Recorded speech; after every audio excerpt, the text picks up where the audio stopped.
दोस्तों नमस्कार, मैं हूं आर्किटेक्ट अशोक गोयल। 12 जून 2022 को देश का सबसे प्रतिष्ठित आर्किटेक्चर एंट्रेंस का इम्तिहान संपन्न हुआ। जी हां, 12 जून को नाटा का इम्तिहान संपन्न हुआ। 2 शिफ्टों में हुआ, सुबह भी हुआ, दोपहर बाद भी हुआ। नाटा का इस इम्तिहान को कंडक्ट करने के लिए काउंसिल ऑफ आर्किटेक्चर द्वारा एक कमेटी बनाई जाती है, जिसमें वरिष्ठ शिक्षाविद और वरिष्ठ आर्किटेक्ट इस सारी प्रक्रिया की जिम्मेदारी लेते हैं, उसकी पूरी देखभाल करते हैं। अखबारों में टेंडर निकाल के ये इम्तिहान को कंडक्ट करने का कॉन्ट्रैक्ट यानी ठेका दिया जाता है। और इस इम्तिहान में जो भी सवाल पूछे जाते हैं, होना ये चाहिए कि उसमें कोई गलती ना हो। जब एक कमेटी बनी है, कुछ एग्जामिनर को काम सौंपा गया है, उसके ऊपर कोई मॉडरेशन कमेटी होगी, किसी प्राइवेट कॉन्ट्रैक्टर को आपने ठेका दिया है, तो इस तरह के पर्चे को बनाने में बहुत सारे लोगों का इन्वॉल्वमेंट हो जाता है। उसके बावजूद अगर उसमें गलतियां पाई जाती हैं तो ये चिंता की बात है। ये लापरवाही दिखाती है, गैर जिम्मेदारी दिखाती है, या इन शिक्षाविदों की शिक्षा की कमियों को इंगित करती है। नाटा में 2 सवाल तो त्रिकोण के ही गलत थे।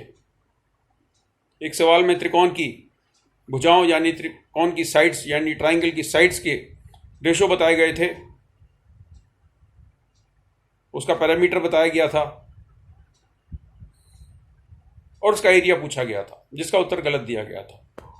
एक और क्वेश्चन में ट्रायंगल की तीनों एंगल का रेशो बताई गई थी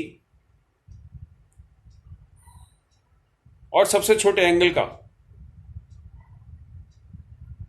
क्या एंगल है पूछा गया था। इन दोनों प्रश्नों के उत्तर नाटा की वेबसाइट पर गलत दिखाए जा रहे हैं।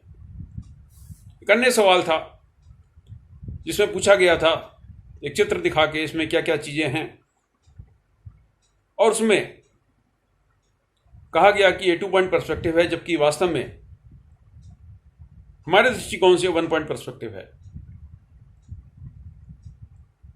नाटा के या काउंसिल ऑफ आर्किटेक्चर के वरिष्ठ सदस्यों का कहना है कि 2 पॉइंट पर्सपेक्टिव है, क्योंकि इसमें एक वेनिशिंग पॉइंट सामने होराइजन पर है और दूसरा वेनिशिंग पॉइंट अंतरिक्ष में है, यानी एक वेनिशिंग पॉइंट आसमान में है। अब इस तरीके के पर्सपेक्टिव के सवाल पूछना, उन छात्रों से पूछना जो 12वीं कक्षा हाल ही में पास करके निकले हैं या पास करने के लिए उन्होंने उसका इम्तिहान दिया है, उनसे इस तरीके के विचलित करने वाले सवाल पूछना बड़ा विचित्र है।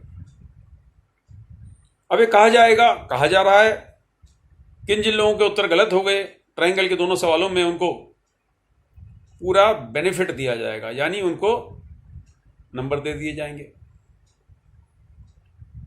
यानी जवाबदेही की बात कोई नहीं मानेगा, अकाउंटेबिलिटी की बात कोई नहीं मानेगा। और छात्रों को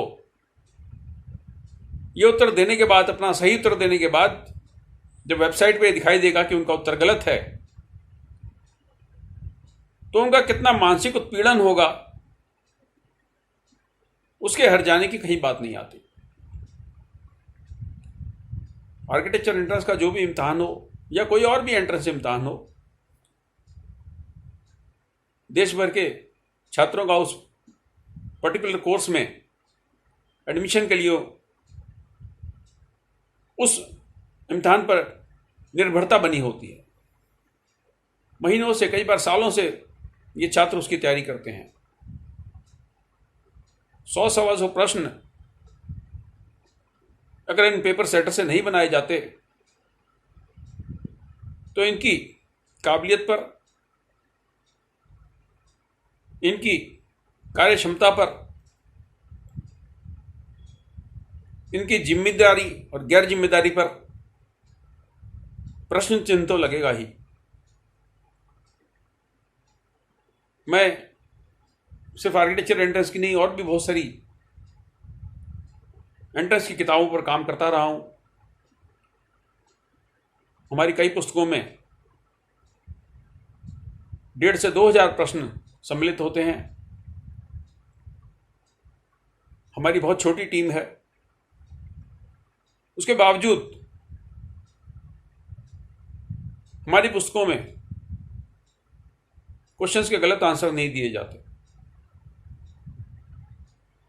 जो संस्थाएं इम्तिहान कंडक्ट करती हैं उन पर बहुत बड़ी टीम होती है, बहुत बड़ा उनके पास फंड होता है, बहुत बड़ी धन शक्ति होती है, बहुत सारे लोग उनके लिए कार्य करते हैं। उसके बावजूद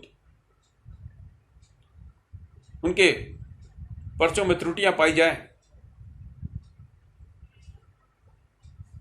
ये बड़ी विचित्र नहीं, शर्मनाक बात है।